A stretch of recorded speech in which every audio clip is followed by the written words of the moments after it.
Deux films qui à première vue n'ont rien à voir ensemble, mais on va quand même essayer d'en faire des parallèles foireux. Bienvenue dans Rien à voir les films.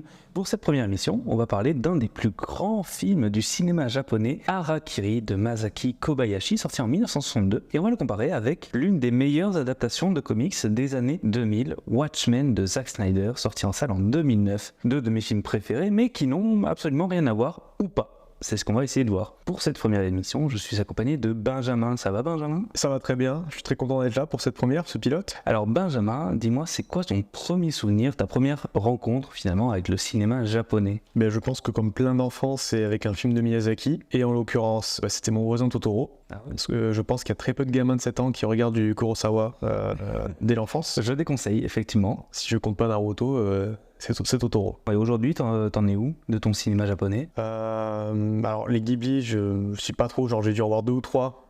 Sur, là, je me souviens qu'il y en a une centaine. Cependant, je vais sûrement aller voir le nouveau là qui sort dans une semaine ou deux. Le garçon et le héros. Exactement. Donc j'ai hâte de voir ça. Et après, forcément, rattraper ces classiques de temps en temps du cinéma japonais, dont Harakiri, parce que je ne l'avais pas vu avant de préparer découvrir pour cette émission. Trop bien, trop C'est ça. Alors que Watchmen, pour le coup, je le connais très bien. bien. Ça, Pareil, je considère que c'est un des meilleurs films de super-héros jamais fait. Donc je suis très content de pouvoir le comparer. on va rentrer dans le vif du sujet, je te propose. Qu'est-ce que c'est Harakiri ? De quoi ça parle ? Eh bien, Harakiri, c'est un film japonais, donc puisqu'on parle de film japonais, c'est l'un des plus grands chefs-d'œuvre de Masaki Kobayashi. Il est sorti en 1962, donc un an après la fin de sa grande trilogie La condition de l'homme, un film de 9 heures, enfin, c'est absolument colossal. Idéal pour le dimanche soir. Un bon dimanche soir, effectivement, tout ton dimanche. Et donc à sa sortie, c'est un film qui a été salué mondialement, qui a d'ailleurs obtenu le Grand Prix du jury du Festival de Cannes en 1963, mais il obtiendra la reconnaissance qu'on lui connaît et le statut culte qui en suit bien après. Harakiri, ça raconte l'histoire de Tsugumo, un ronin, donc un samouraï sans maître, un chômeur en somme,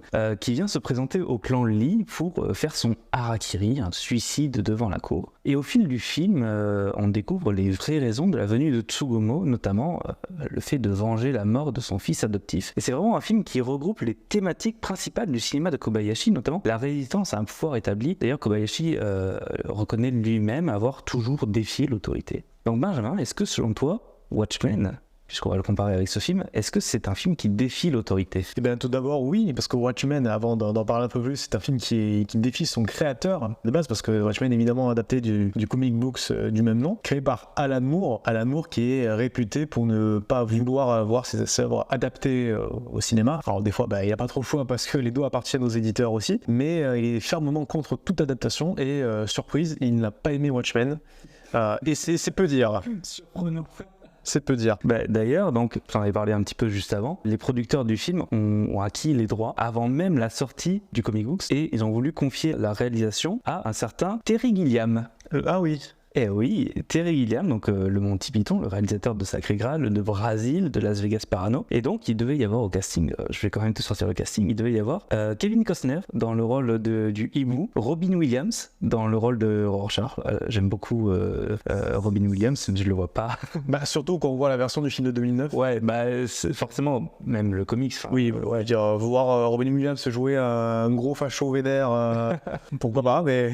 Et après, en vrai, tu sais que c'est passé dans les mains de pas mal de réalisateurs, notamment alors Paul Greengrass, que je ne connais pas, mais il devait y avoir dans son film Joaquin Phoenix dans le rôle du hibou, il devait y avoir Jude Law dans le rôle de Ozymandias. Ah, ça pour le coup, je pense que ça pourrait bien fonctionner. Alors un truc qui aurait beaucoup mieux fonctionné surtout, c'est Ron Perlman dans le rôle du comédien. Ah oui, tu le vois bien. Ouais, effectivement. J'ai vu, il y avait aussi apparemment Darren Aronofsky qui a été sur le projet, genre pas longtemps, après il est allé faire The Fountain, il a bien fait, avant que Zack Snyder récupère le projet avec le casting qu'on lui connaît. Et donc, Benjamin, donc, au vu de ces résumés, on a tendance à dire que les films n'ont rien à voir, mais... Mais d'abord, je vais résumer Watchmen, parce que je ne l'ai pas fait. Watchmen qui se passe donc dans un 1985 relativement alternatif, où Nixon est toujours président, et où les tensions entre le bloc Est et Ouest sont plus hautes que jamais, c'est-à-dire que l'horloge sur l'horloge de l'apocalypse. C'est ça, l'horloge de l'apocalypse indique -5, c'est-à-dire qu'on est très très proche d'une guerre totale entre les deux puissances et donc évidemment de l'anéantissement de l'espèce humaine, super. Et dans ce monde-là, un ancien groupe de super-héros, donc les Watchmen, se voit victime d'une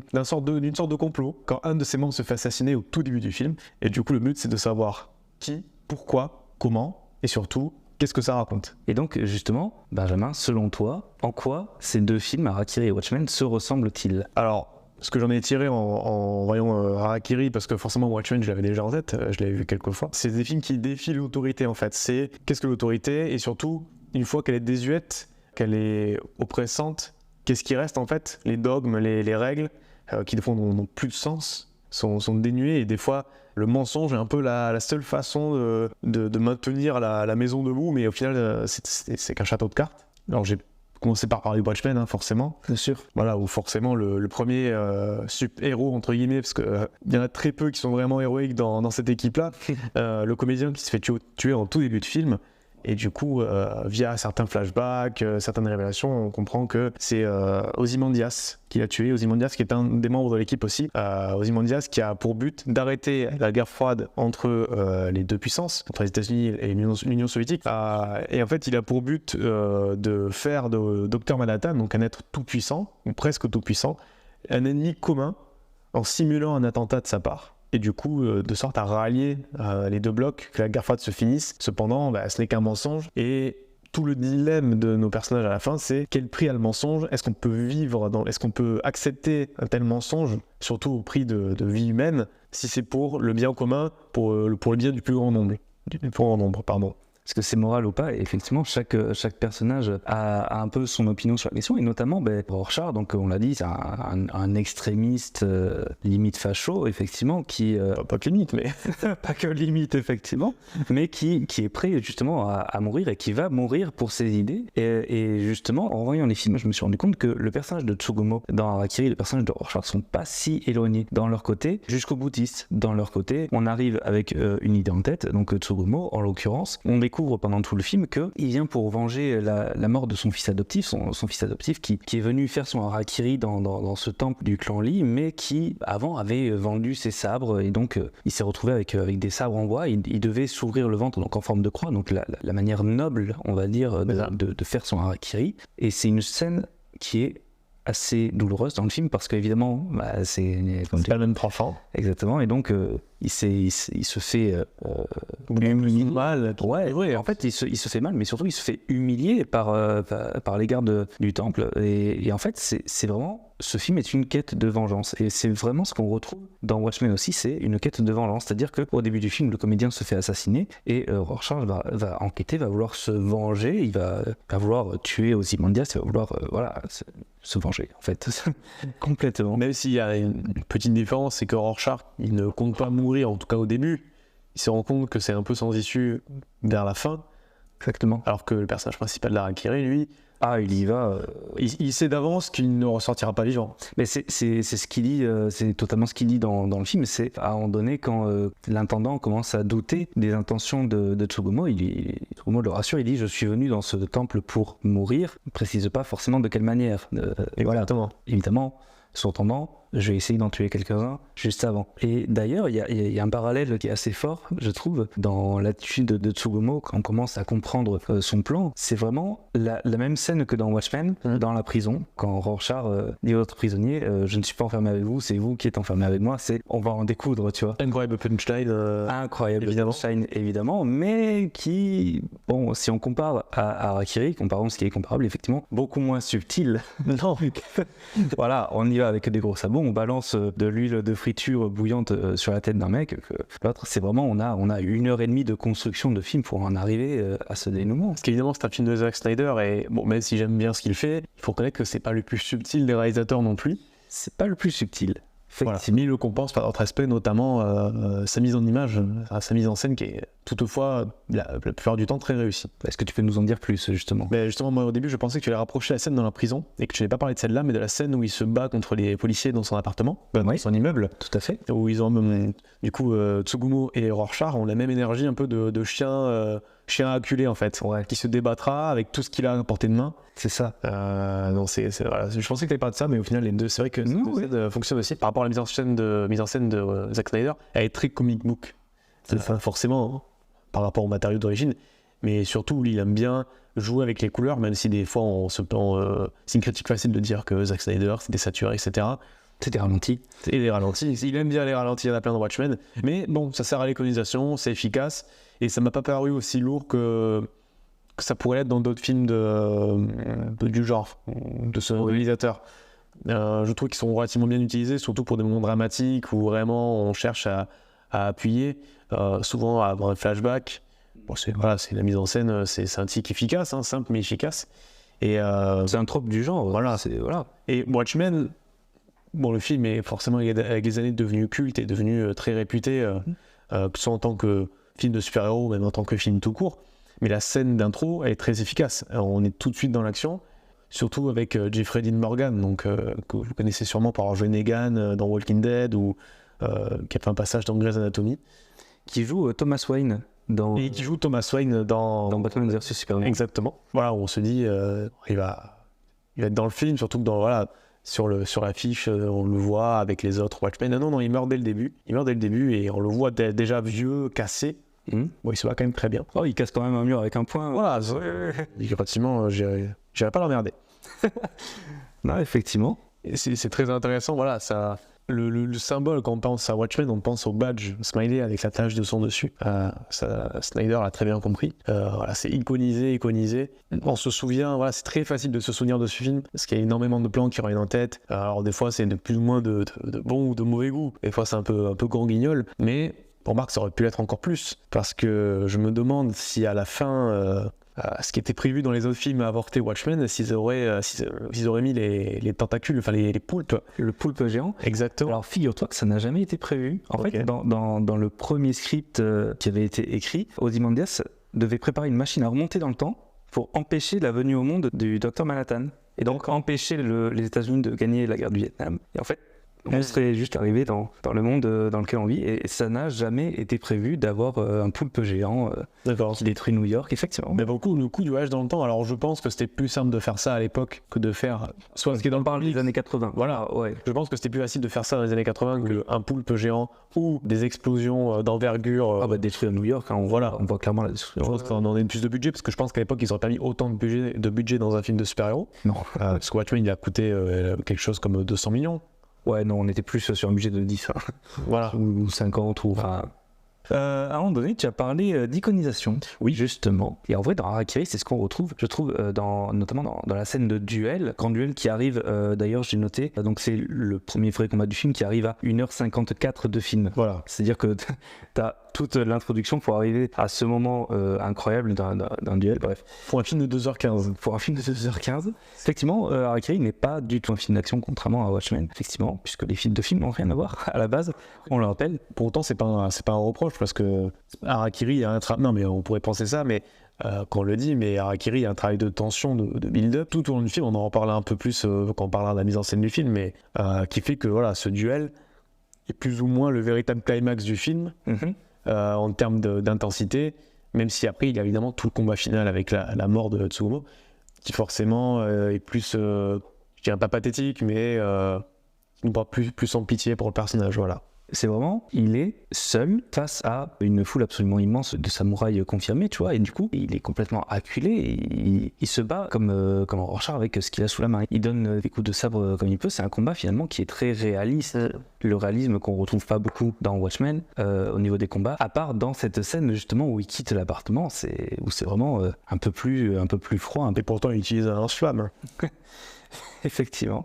Mais oui, quand je parlais de symbole tout à l'heure, je pensais surtout à Harakiri, à cette armure de samouraï qui trône dans ce temple, qui au final, Tsugumo s'en sert pour se protéger, on va dire, des assauts des autres samouraïs. Et évidemment, les autres samouraïs en face n'osent pas l'attaquer parce que voilà, c'est une armure plus ou moins sacrée, c'est l'armure de l'ancêtre, voilà, on n'est pas censé y toucher. Donc au final, cette armure, elle ne représente rien parce que c'est la tradition, certes, mais ce clan qui fait mine d'appliquer vraiment la tradition du Harakiri au carré, vraiment il n'y a pas un cheveu qui bouge, au contraire est hypocrite et n'applique pas ses propres règles, comme c'est révélé au cours de différents flashbacks.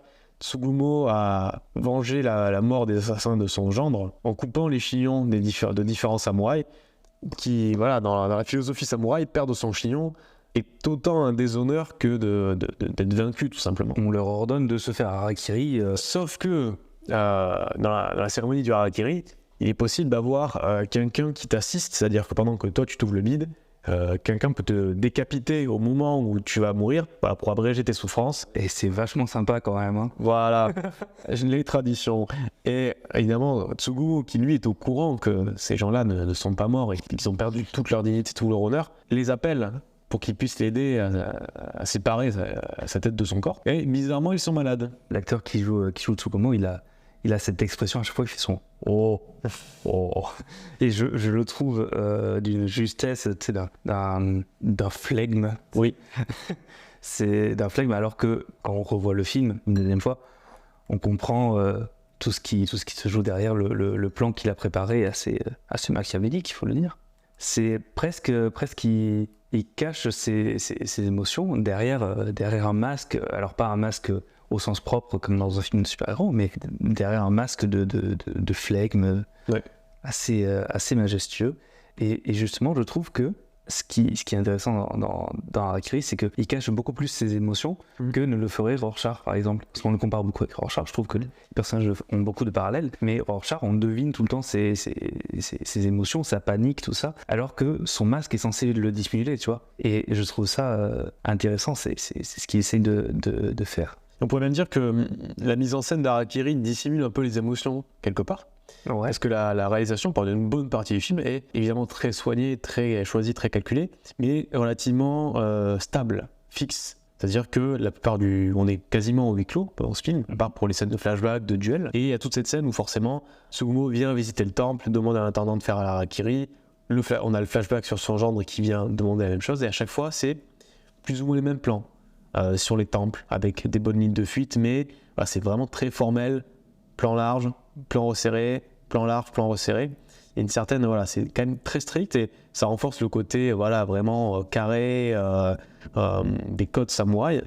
Et dès que le film s'emballe, dès qu'on a la révélation du personnage principal qui a défait ces 3 samouraïs et qui prend, on va dire, le clan à son propre jeu, la mise en scène s'emballe en fait. La tension est relâchée et on dirait que le trépied de la caméra aussi. Et voilà, ça virevolte, ça fait des travelling, ça fait des panoramas, la caméra bouge, elle accompagne le personnage et bon, déjà pour l'époque les mouvements, voilà, parce que c'était des caméras un peu moins maniables, donc voilà, c'est d'autant plus on les aurait sur du gros numérique. Voilà, c'est pas une Alexa quoi. Non. D'autant plus impressionnant que du coup cette sensation de légèreté, de maîtrise du personnage principal, qui est quand même, on va dire, très adroit au sabre, est quand même assez stupéfiante. Et voilà, il y a vraiment cette sensation de fluidité, de légèreté qui se dégage d'autant plus. Dans Watchmen, la mise en scène s'emballe dès qu'il y a une scène d'action. Voilà, on y va. C'est des plans qui bougent. Après, effectivement, c'est pas du tout la même époque. Bien sûr. C'est pas les mêmes codes de fabrication, effectivement. Et pourtant, on retrouve certaines similarités, je trouve, notamment dans aller capter les émotions d'un personnage au plus proche, tu vois. Vraiment. Il y a des moments où la caméra dans Harakiri est à quelques centimètres du visage du comédien, oui. Où on capte toute sa détresse, tu vois, dans un regard, dans un truc, tu vois, quand il a le sabre en bois dans le ventre, vraiment. La scène n'est pas très gore, mais elle devient violente par le plan sur le visage du comédien. J'ai jamais vu autant de détresse dans un regard, vraiment, c'est assez fort. De toute façon, c'est mal, la violence suggérée est parfois plus dure à supporter que la violence qui est montrée. D'autant plus que, voilà, personnellement, je me suis jamais enfoncé un sabre dans le bide, mais on sait que... Je te souhaite de pas le faire. Voilà, mais on sait qu'essayer de s'enfoncer un sabre en bois qui ne tranche pas dans le ventre, voilà, je me défie quiconque de se faire mal avec une cuillère en bois, bon, il ira pas très loin. Alors, en plus, on le voit, tu sais, voilà. Vraiment forcé pour que ça rentre, tu sais, il tape fort, c'est une scène très difficile dans le film, ouais. D'autant plus le côté humiliant de la chose. J'ai remarqué quelque chose, c'est aussi par rapport au style de narration. Dans Harakiri, comme dans Watchmen, on nous raconte une histoire qui se passe après l'histoire. C'est-à-dire qu'il y a eu l'histoire avant, il y a eu l'histoire des Minutemen, des Watchmen, mais c'est fini. Et on nous raconte l'histoire après cette fin, comme si on avait raté un film avant, tu vois. Et dans Harakiri, c'est pareil, une grosse partie de la narration va se faire par des flashbacks, par... qu'est-ce qui s'est passé, qu'est-ce qui a mené à cet instant qui nous intéresse tant, voilà. C'est les moments violents d'avant, c'est le même style de narration fondamentalement. Ouais. Exactement. Alors tout à l'heure on parlait de mise en scène, justement, des ralentis de Zack Snyder qui sont là pour capter un instant comme à la manière d'une planche de bande dessinée, finalement. C'est exactement l'idée. Je trouve qu'on retrouve un peu le même style dans la mise en scène de Kobayashi, avec un jeu d'ombre et de lumière. Donc c'est un film en noir et blanc, et il y a des moments dans le film avec notamment dans les intérieurs, des zones très sombres, des zones qui sont complètement plongées dans l'obscurité, on ne voit pas ce qu'il y a, et finalement ça vient dessiner un endroit, un couloir de lumière un peu, qui vient rappeler le dessin d'un manga, d'une estampe japonaise. D'une estampe japonaise. C'est très expressionniste au final. D'ailleurs, moi, quand on me parle de film expressionniste, je pense toujours à La Nuit du Chasseur, avec Robert Mitchum, film absolument incroyable et flippant. Et avec ce plan, du coup, où les gamins vivent, en fait, ils ont leur chambre sous le toit, et les lumières qui sont captées, en fait, font vraiment des ombres très triangulaires, vraiment menaçantes, oppressantes, forcément liées à la présence du chasseur parmi eux. Question, est-ce que Tsugumo est un antagoniste ? Est-ce que Rorschach est un antagoniste dans Watchmen ? Alors, comment dire ? Est-ce que c'est des héros ou pas ? Alors, Tsugumo, peut-être un héros tragique, dans le sens où son gendre, son fils adoptif, est un peu mort par fierté, par dépit en soi. Et il est mort en déshonneur, il est mort en déshonneur. Et voilà, la quête de vengeance, forcément, c'est aussi une quête qui motive beaucoup de héros du cinéma. Mais sa quête n'est pas noble, elle n'est même pas vertueuse en fait. Et pourtant, le film essaie de la justifier. On te montre, voilà. Et c'est vrai que dans le film, on se dit, il a raison. Il a raison de faire ça. On justifie ses actes. Ce que je trouve intéressant, c'est que dans le film, justement, avec les flashbacks, on a une véritable origin story, tu vois. Si on reprend les tropes du cinéma de super-héros d'aujourd'hui, on a une origin story de ce héros. On va l'iconiser durant ces scènes de combat. On te le montre en héros. Après, oui, je pense que c'est le protagoniste de l'histoire, forcément. Ouais. Parce que on a envie de le voir un peu chambouler, challenger cette société de samouraïs ultra étriqués, qui ne jurent pas que par des codes totalement désuets.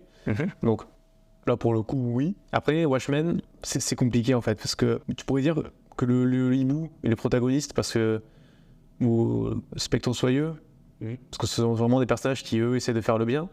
Parce que si on y pense, Ozymandias, c'est clairement l'antagoniste, même si lui aussi, pareil, il le fait pour un bien commun, entre guillemets, mais voilà, ses méthodes sont absolument discutables. En l'occurrence, il lutte contre lui, c'est lui qui tue les super-héros, voilà, donc c'est technique. D'un point de vue strictement narratif, c'est lui l'antagoniste.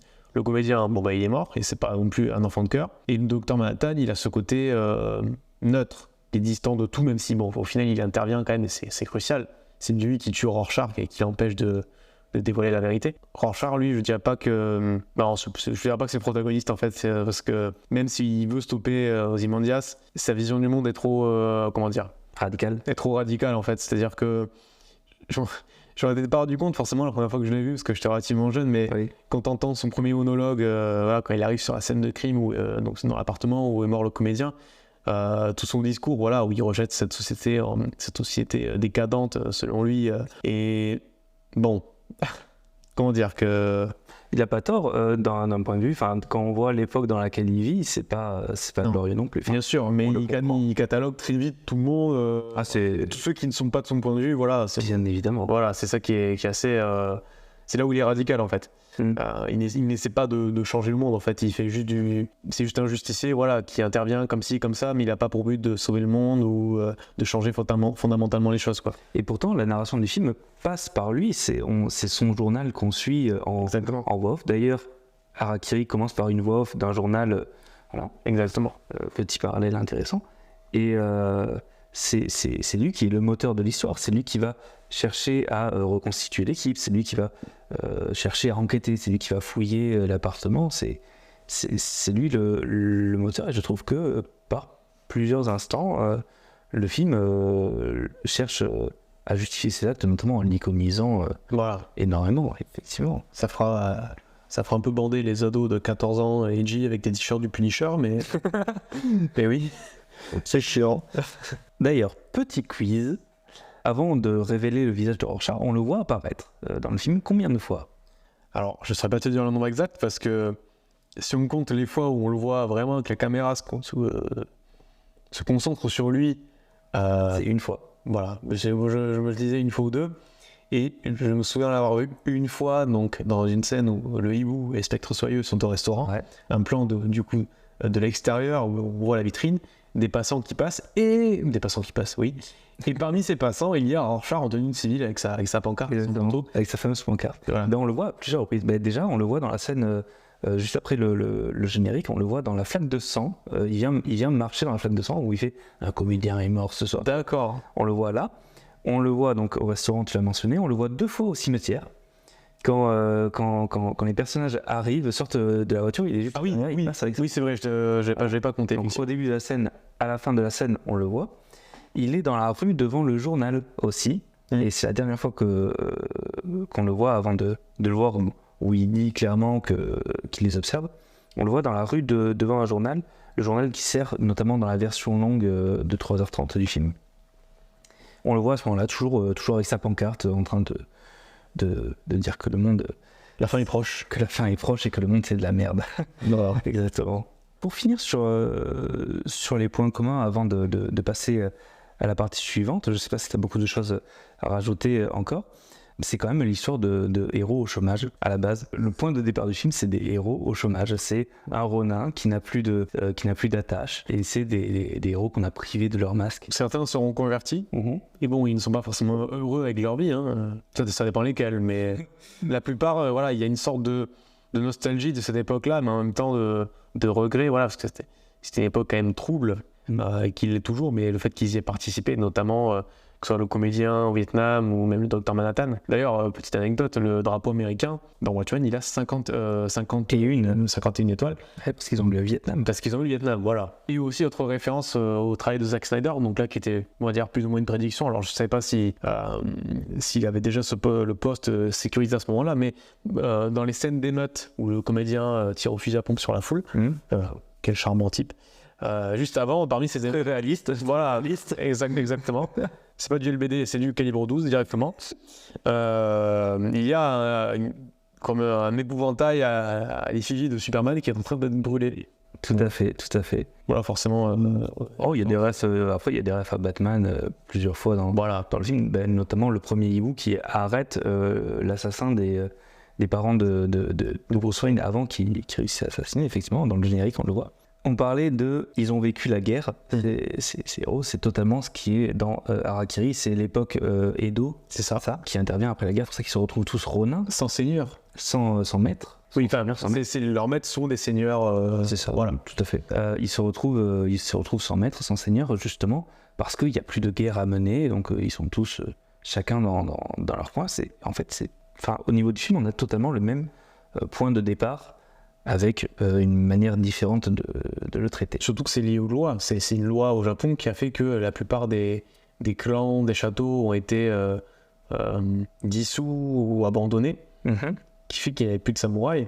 Et c'est un peu la même chose dans Watchmen, qui fait que les masques ont été considérés, enfin les masques, ils appellent ça les masques dans le film, mais les super-héros ont été considérés comme illégaux.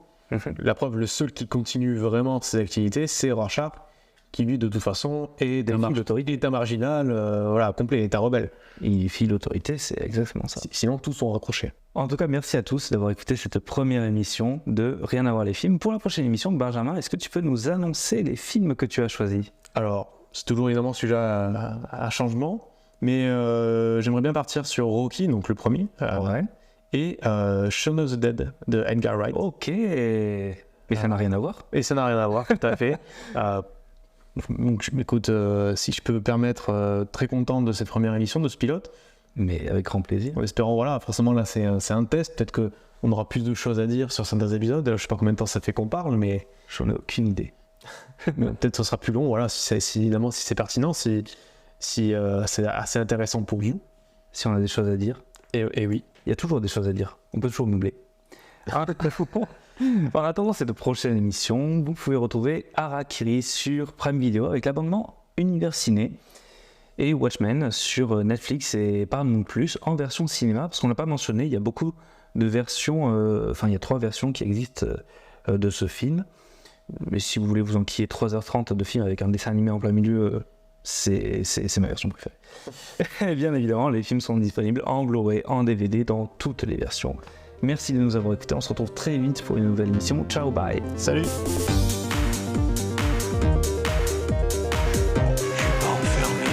Approche-toi. Vous êtes enfermés avec moi.